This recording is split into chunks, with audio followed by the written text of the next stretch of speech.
commencé depuis tout gamin, plutôt dans le rap en fait, comme plein de jeunes, à gratter ses 16 mesures tranquillement au fond de la classe. Ensuite j'ai monté un groupe qui s'appelait Calypso Crew, donc toujours dans le rap, ça c'est dans les années 2000. Et puis c'est vraiment en 2007 que j'ai commencé à chanter, passer vraiment du rap au chant. J'ai intégré un groupe qui s'appelle Columbus Dub Band, un groupe de reggae orléanais. C'était histoire de retrouver les potes le dimanche pour répéter et puis faire des concerts quand on nous le proposait. Et finalement, en quelques mois, on a commencé directement à faire des concerts plutôt que de répéter. Et voilà, il y a eu comme ça un engouement pour la musique, surtout pour le reggae, parce que moi je suis un récent amoureux de reggae finalement. J'en écoute depuis 5-6 ans.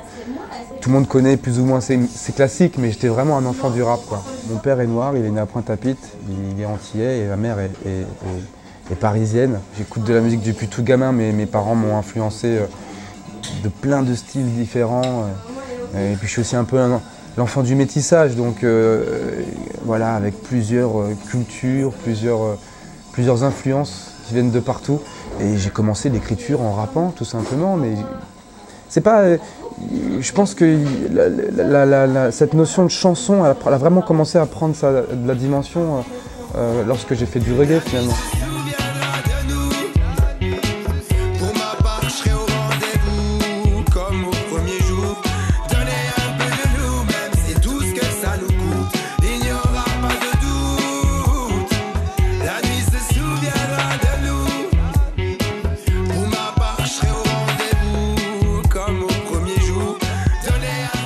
J'essaie de récupérer tout le bon de chaque côté.